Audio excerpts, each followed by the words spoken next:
And you got me that way, and I'm wondering if I came on too strong, walking side by side and backwards down the stairs. Welcome back, everybody, to the Blue Collar Business Podcast. Welcome back, BCBP.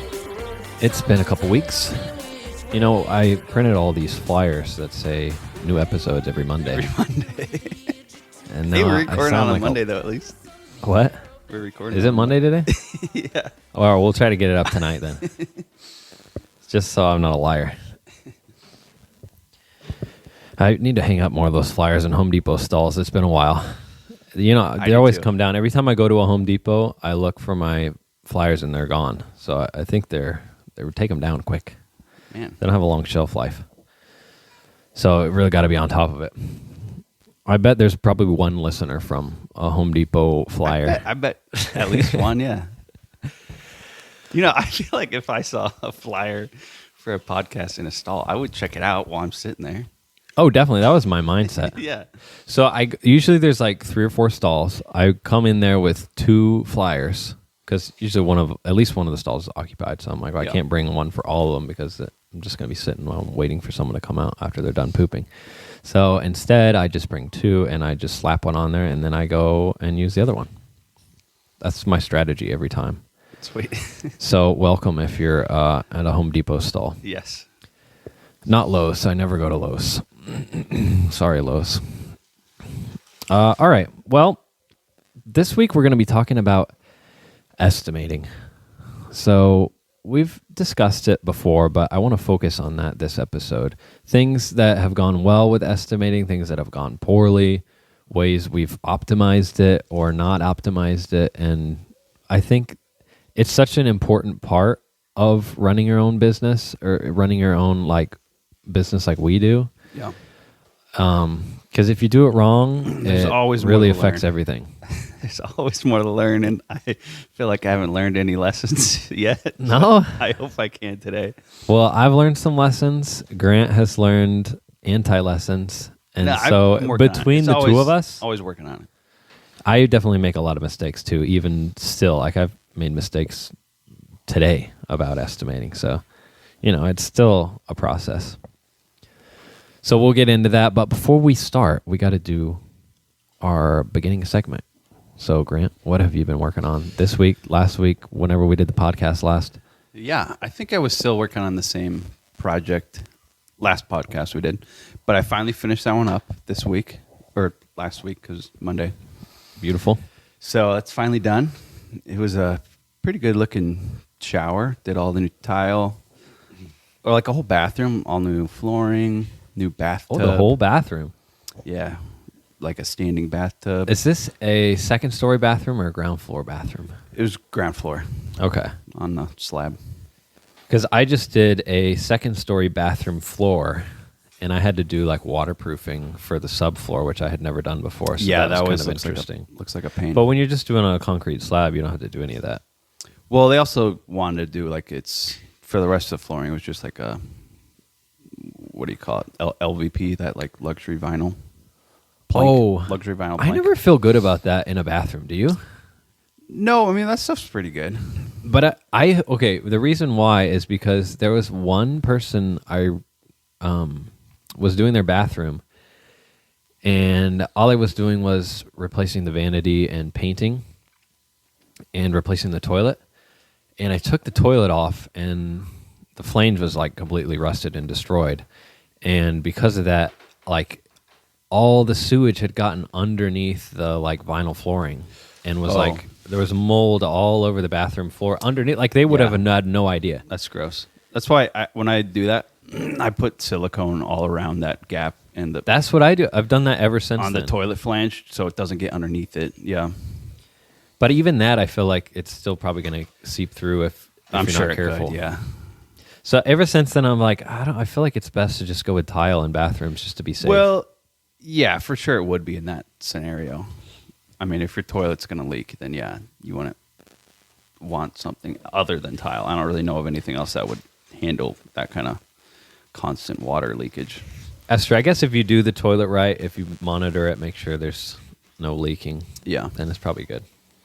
But yeah, I mean, it looked nice. That's what they wanted. They had that the rest of the they were like connecting it to a room that had that same flooring, so it made sense to just continue it. Yeah, I mean, I think tile would be the best option, but yeah, but it looked good, and it's a heck of a lot easier than waterproofing second story like subfloor. So It was kind of fun. wasn't Actually, I had never complaining. done it before. I used the Red Guard system instead of Schluter. okay, yeah, I was wondering. I haven't tried that Schluter way stuff. cheaper, and it's kind of a similar process for either one. So I'm like, I'll just go with the cheaper one Yeah, because you got to like put thin set underneath it, and then put the waterproofer on top, and then seal it. So it's like, I don't know, a similar process. It was actually pretty fast. Like I did it in a day. Got all the old subfloor out and put in the waterproofer. So okay, so do you just like Red Guard the subfloor directly? yeah, so Red Guard has a product called I think it said a decoupler membrane or decoupling mat, and so it serves two purposes. One, it's a waterproofer, and two, it's to prevent the tile from cracking as the floor shifts with different degrees, Right. or temperatures. And so anyway, yeah, I just like you have to put thin set mortar underneath to adhere the decoupling mat too. Oh, so I was thinking Red So Guard two was layers like of- that bucket of like liquid plastic type. Yeah, stuff. well, I use that too. But there's like a membrane. It's the you put same down. company. Oh, okay. But the Red Guard, like that plastic stuff that you brush on, I also used that, but that was like because I had to make some cuts in the membrane, and so I had to patch it with the Red Guard stuff Oh, okay. and some fiberglass Right. tape. That's cool. I haven't done that. The only time I did tile on a subfloor, I like put in 1/4 inch like cement board first. Was that at Mom and Dad's house? Yeah, and then I like put in like Red Guard, just painted the gaps and stuff. Okay, That was a that's real kind of what I did. yeah, but it was a essentially. real pain because I had to like screw in like every few inches the cement board, so it took yeah. like a while. Yeah. Anyway, but that's cool. So the Red Guard works pretty well. I thought it was really easy, actually. Okay. Because yeah, I've seen something similar with the Schluter stuff. Because I used Schluter on like the walls when I did the tile this last job, but I didn't use their flooring product. So, but it sounds, I guess, similar to what I did if it's just like a thin kind of membrane. Yeah, it is kind of similar. I mean, the idea is the same with any product you do. It's just kind of make a waterproof it. waterproof layer. Yeah. All right. Cool. Yeah. So that's what I've been doing. What have you been up to? Many things. It's kind of interesting every time we talk about this because you're usually doing one project and I have done like a dozen. Yeah. Just because I do a lot of like random odds and ends repairs for people. I think this so- is why I'm so terrible at estimating. Because Oh, that's true. You have to do like a dozen a year. I end up doing jobs that are just probably too big for just me to do. So they end up Right. taking 2 times as long as they should. And, then my time just gets bloated out of what I thought I was, or my best. hopes Yeah, of what it could that be. makes sense. Yeah, it is very different. Like me estimating mounting a TV today is completely different than you estimating remodeling someone's whole bathroom. Yeah. So we'll talk about that too when we get into that. But this week, let's see. Like I said, I put that floor in. Same people. I'm also doing some drywall patching. They have like a ton of cracks just from like the foundation settling in like their front living room. It's just like cracks galore. And they have a I forget the texture. It's the Knockdown or something? knockdown texture, yeah. So I've gotten pretty good at that, so I feel good about it. That's the one you got to spray. Use that bucket. Yeah, I spray it and then knock it down. That's my least favorite one just because that spraying step is so messy. Oh yeah, it's super messy. It's kind of fun to use that thing, but it makes such a mess. Yeah, I I spent hate- like an I hate hour cleaning just it up. with a rag just trying to clean up stuff that got Yeah, everywhere. Same. It sucks. Also, something embarrassing happened to me. I've been thinking about it ever since. I guess it's not that embarrassing, but to me it's super embarrassing. So somebody called me to fix their disposal, and they didn't know what the problem was. They just knew the disposal wasn't working, but they told me that outlet was broken. They're like, yeah, the top part of the outlet doesn't work. I'm like, well, that's pretty normal. Like, it's on a switch. But then they're like, oh, we turn on the switch, it doesn't work. I was like, oh, so maybe there's something wrong with the outlet. So I get there. I was not using my brain, apparently. I didn't, like, make sure there was something wrong with the disposal first, just to check if it was like, oh, the outlet's still working fine. It's just, like, the disposal got clogged and tripped the fuse, because they all have, like, a little fuse in there. Uh-huh. I didn't check that. I just replaced the outlet without even checking. And so anyway, I was replacing the outlet. Wait, they have there's fuses in the disposal? Yeah, most of them. If it gets like something stuck on it, it will trip the fuse for some reason. I guess so it doesn't damage itself. Oh, that's the one you can just like a little red button. right, with a button. Yeah, it's like a little button. Oh, okay. I thought it was like one of those little, like, Christmas light fuses that you had. Oh, yes, fuse, I guess, is the wrong word, but it essentially is a fuse. Yeah. No, you're right. I was picturing something else. I'm like, I haven't seen those before, but No, it's like a little button. It's like a GFCI kind of thing. right. Well, anyway, so I'm replacing the outlet, and the guy who hired me to do it is like just watching me the whole time, which I didn't really mind because it was just like a quick job. But he's just like talking to me and watching me, and he's like, "You gonna turn the power off to switch out that outlet?" I'm like, I do this all the time. I'll be fine. So I'm in the middle of switching this out, and I am holding my wire cutters, and I touch the wire, and my thumb is touching the wire cutters, metal, just barely. Yeah.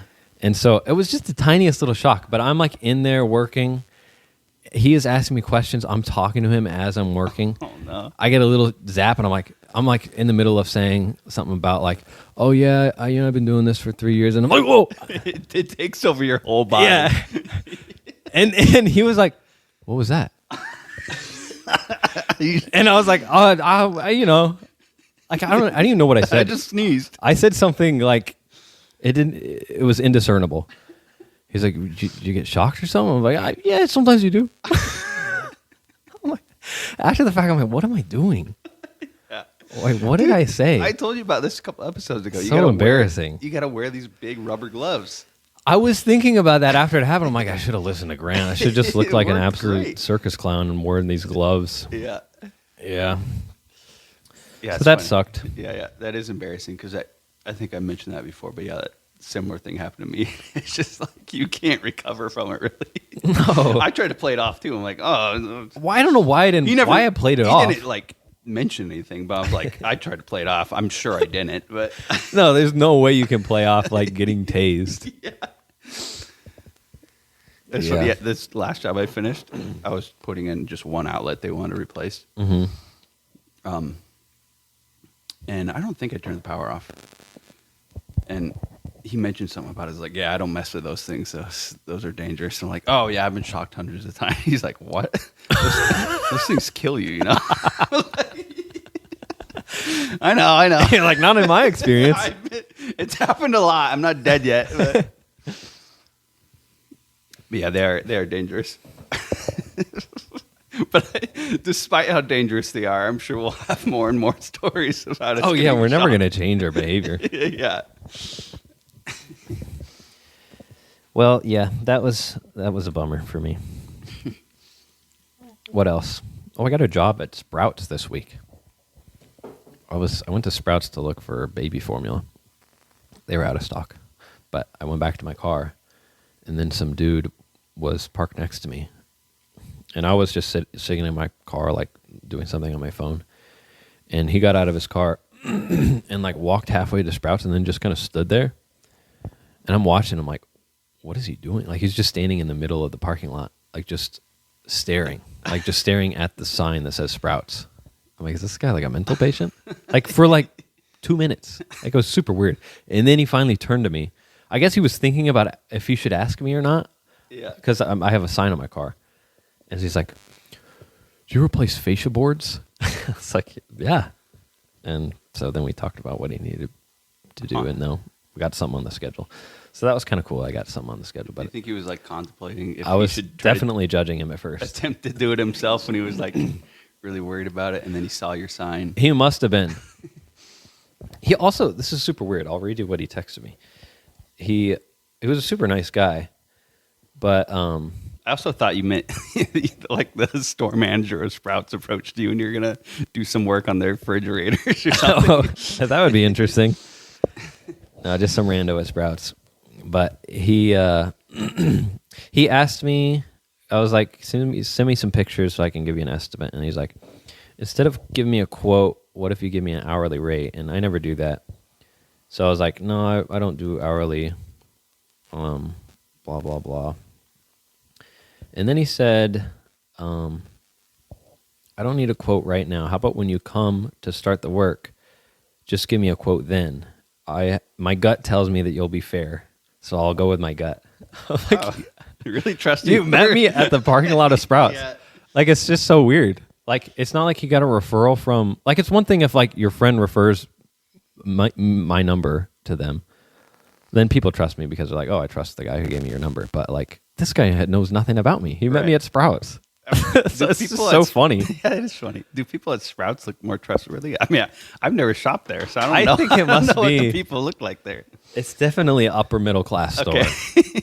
So maybe he's just like, anybody stopping at Sprouts, I can trust him. That's funny. But isn't that kind of Yeah, weird it's that funny. he said Just that? like instantly just trusted your character after meeting in a parking lot. Yeah, so bizarre. So let's get into estimating. So I wanted to ask you this. I'm Okay. excited about what you're going to say. So tell me not. tell me your estimating process. It's not very elaborate. I'm sorry, I dropped my phone. So I usually just, I guess I'll just kind of use the example of this last one. It was like a whole bathroom. So I literally just created a list of all the work that needed to be done in this bathroom. Just thought through it. Just spent Like a mentalist, you wrote it down. yeah, no, I wrote it down on like on a note on my phone, and I would just think through each like significant amount of work that needed to be done. Got it. So I had a list of Kind of like each step, like you wrote it down in steps. yeah, it would be like okay, I got to do plumbing work. That was like a whole thing. So that's a lot. Yeah. And then it would be like waterproofing of the shower. It would be tile. It would be like all the tile work. So a lot of it would be like a ton of work, and some of it would be smaller stuff like, I don't know, like redoing the faucets in the sink or something, which would take like, 30 minutes. So I would just make a list of all that, literally just try to think through everything. That works. And then I just assign numbers to it, like how much I think each thing's going to take time-wise, how much I think it's going to cost in terms of supplies that I'll have to buy for it. This seems like a pretty good process so far. No, it sounds yeah. okay. That's why I keep doing it, because it's like, oh, it should be okay. But like by the time I'm done, I feel like I miss so many small things, and I feel like I don't have a good idea for how long these things actually take me. Like the tile, I think I was way off on tile. Like, So obviously we know, Grant, there's something going wrong. So what do you think is Yeah. going wrong in that process that you're doing? Like, is it that you're missing whole steps that you just forgot about at the time? Or well, I is think it that part you of it didn't? also, I want to give them a good price, so I'm like kind of Yeah. underbidding what I'm like, oh, it might take me a while, but like, I don't want to like way overdo it Yeah. and give them a ridiculous amount. So I think part of it's just like being kind of hopeful and like how much I can get done and how quickly. And then, once I actually get into the job, I'm like, okay, this was unrealistic.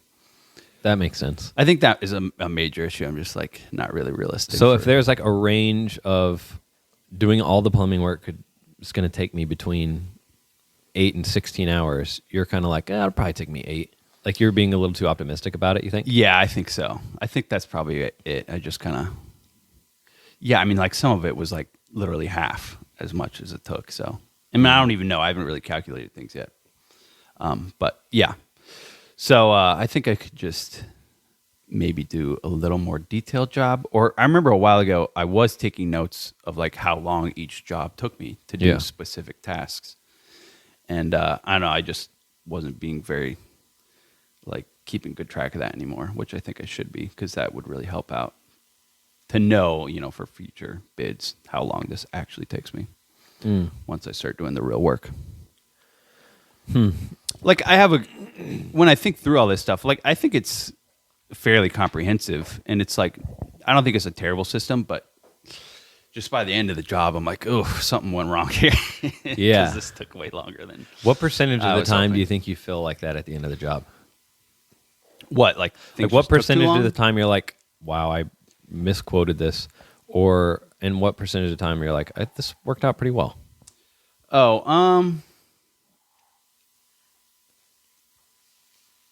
I don't know. I mean, I'd never feel like, oh, this is way off. Like, I don't feel Yeah. horrible with the amount of money I'm making with most of the jobs.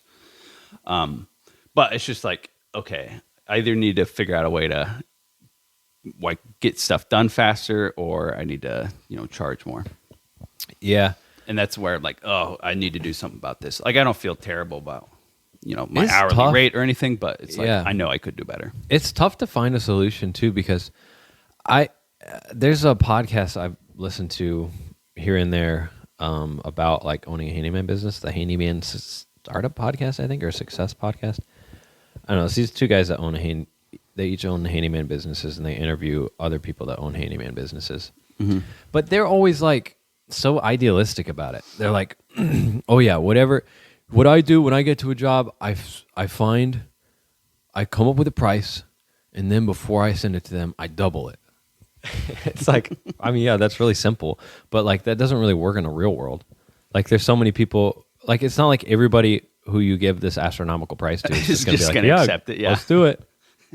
Like you still have to provide a service for a reasonable price. Yeah. So like I feel like they try to make it way too simplistic. It's just like, oh, you just double whatever you do. But it's like not that simple, Yeah. Like you're gonna start scaring people away, and it's not like you have infinite leads. So I don't know. It's not an easy solution. My process is actually pretty similar, and I think what helps me in comparison to you is that 90% of my jobs are way smaller scale. Okay. So like if I I misquote things all the time still. But when I'm misquoting how long it's going to take me to hang a TV and fix somebody's drain, it's not the end of the world. Like if it takes me a little bit longer because it's we're talking half an hour to an hour of misjudging the time rather than hours and hours and days. So that's part of it. But I do a similar type thing where I just kind of have a mental note of each step of the process, and then I assign how many hours it's going to take to do that. I'm like, okay, like for example, this flooring one, I was like, all right, it's going to take me maybe, rather than hours, I usually try to break it down into days. Like, this is going to take me a day or half a day. So like for me, I was like, I think the waterproofing for this floor is going to take me probably a day. I think demoing the old laminate floor is going to take me probably half a day. And I'm like, all right, so then putting the tile in, I'm pretty fast at that. I think that'll take me a day. And then the grout is super fast. So, I'll just add that into the tile day. So, I'm like, all right, so we're looking at like about 2 days worth of work.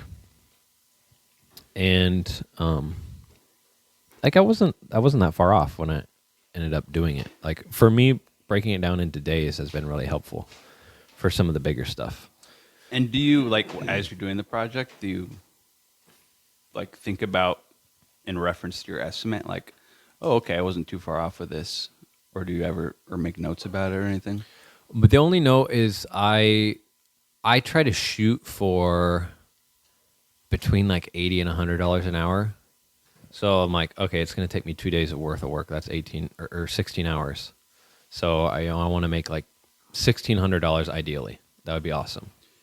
And so I finished this so you're one. kind of just splitting it up into like days, and you're like, okay, I want to make this much in 2 days, Yeah. and I'm sure each individual thing will fit into this. This one I just 16 or finished so up. hours. I haven't looked at the numbers yet, but I think my end price was like 12 or 1400, and it took me 2.5 days. So it was like 20 hours. So like that's not that bad. Like okay, I didn't get my target of $100 an hour, but I got pretty close to that, so that's not so bad. So I feel like for me that process has been working pretty well.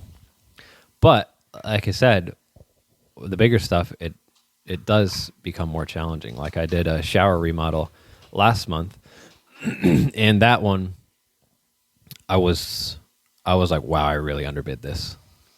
And I think I shared on the show, like I underbid it because I really wanted to try like doing a shower remodel start to finish, because it's been a while since I've ever done that. So that was part of it. But I was also, I also was like a note to self, I did not charge near enough for this. I think I charged them like $3,000 for like a whole shower remodel, which is pretty competitive. So it's not like I couldn't raise the price a little bit. So anyway, so that was like a lesson learned in the process. So the other question I had for you was, what do you, how do you think you've gone about trying to optimize your process for estimating or quoting? I guess I haven't really changed that much. Yeah, I mean, despite saying it's like, oh, I need to change something, I haven't really done much different. Well, what would you do different, I guess? I think I just maybe just need to give that larger price. Like, I think you just need to be more realistic in my prices, maybe. Yeah. I do need to just speed things up. I think I'm just kind of slow with some of the work I do. I don't know. But also, I think I've been more hesitant to just throw out some larger numbers for work that will take me longer than I might expect. Yeah. Yeah, that's true. Because I think I want to keep it competitive, but I might be just kind of unrealistic. I'm like, okay, that's like too good of a deal, Yeah, part of it's like like you said, it's not only being. I also know how I work though, so I do want to give them a competitive bid, because I'm like, I know how slow I am in some jobs, so I'm like, it's just going to take me a while. Yeah, like if you hired a big company, it's going to be more expensive, but they're also going to do it in a day. Getting a deal because like it's just me doing it, and so the total cost is going to be less because I don't have a whole crew and all this, and yeah, that makes sense. So I want to keep it competitive in that way because I know it's just me, but I think I should maybe up it a bit more. But yeah, also I just need to speed things up, I guess. Which I don't really know how I can do that, but I'm sure I can. I've been doing it long enough. Yeah. You could try what I did on my shower remodel. I just had somebody do part of the work for me. Yeah, that like I had somebody do all the demo, and like anybody could do demo, so that was pretty easy to sub out. I honestly think if I get another tile job, I'm gonna try to find a tiler. I don't think it's worth my time. Like I'm just so slow at it. Like I'm sure I can find someone, even if they don't fit my standards, I'd be like, okay, well, it's like I don't know. I'm sure I could find my way around to like fix some problems if I see it. But like just to get someone to get the bulk of the work done, faster would just be huge. Yeah, you could ask Bobby, probably. Is he like usually a tile guy? I haven't had like this tile job. I ended up doing myself because he wasn't available at the time that I had it scheduled. Because I usually have him working on Tuesdays and Thursdays, and the way it worked out was I think I did it Monday or Wednesday, I don't remember, but he wasn't free. Mm-hmm. So anyway, I haven't had him do tile for me before, but he said he's pretty good at it. So I don't know. Yeah.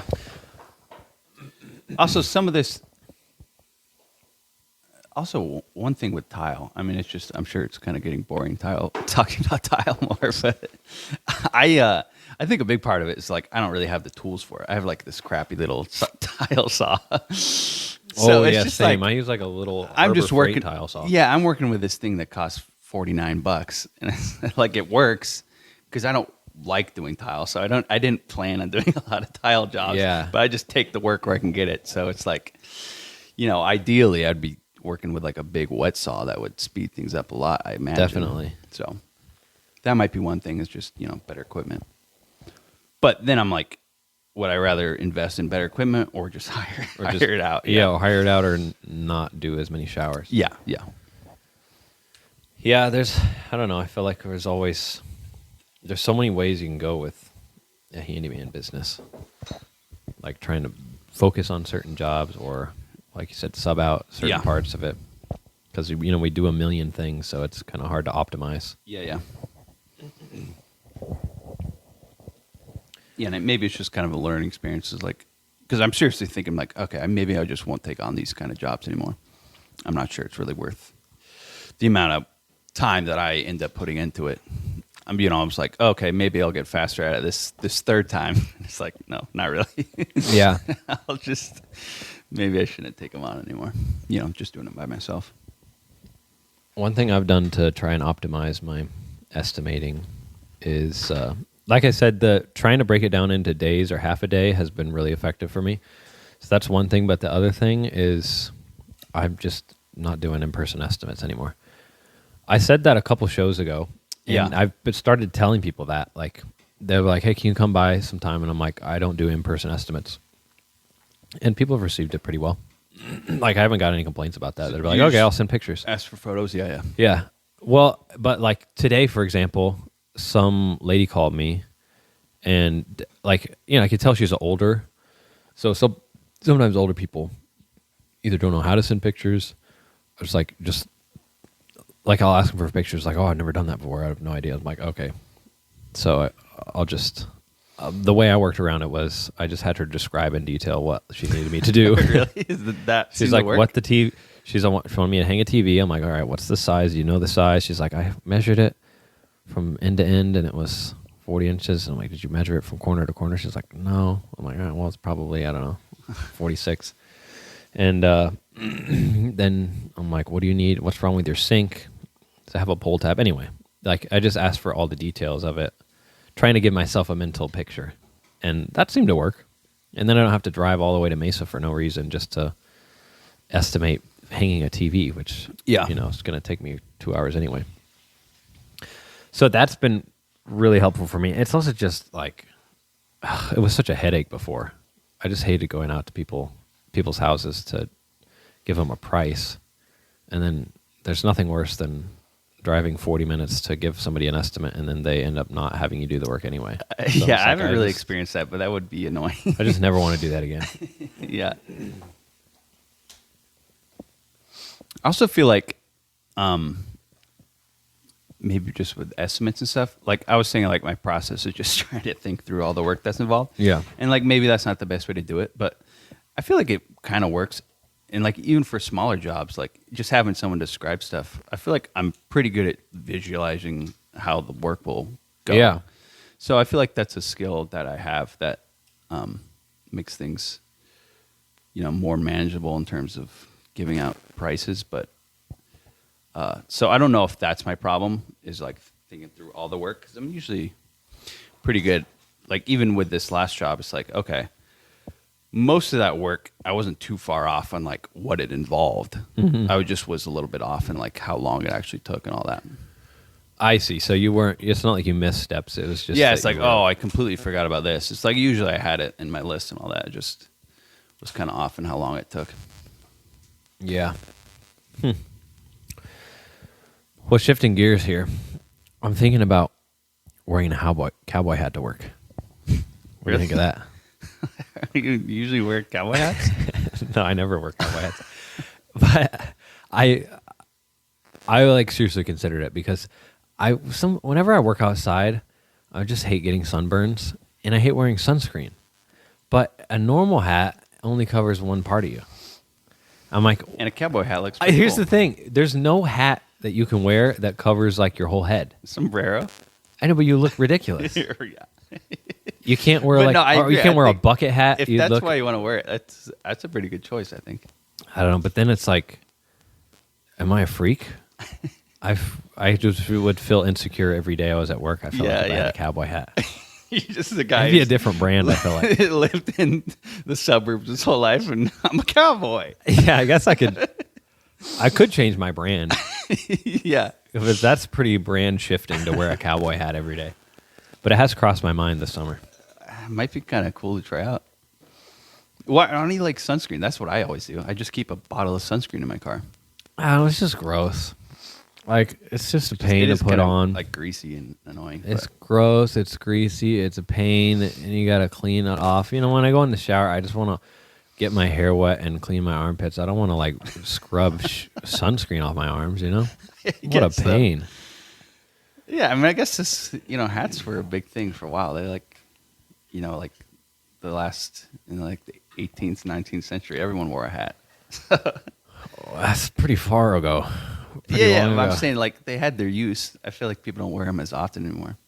No, that's true. I feel like they were more practical back then. Yeah. People wore them for a reason rather than just a fashion accessory. That's kind of what I want to get back to, but I have no options. I can't wear a bucket hat. I wouldn't be able to live with myself. I can't wear like, what else has you sombrero? Yeah, that's not an option. Yeah. There's no really other options. Yeah, I can't really think of anything. So yeah, that's my predicament.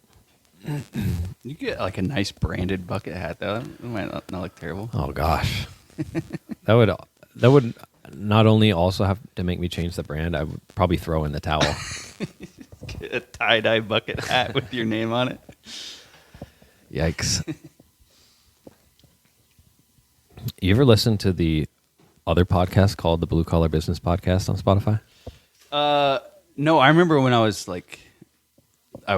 trying to see if this was easy to like find online. This podcast. Yeah, And those ones like popped up. Or there was two of them, I thought. there's two. One of them I have not listened to One of them, like they had like 3 episodes in 2021. Now it's never had any episodes again. Okay.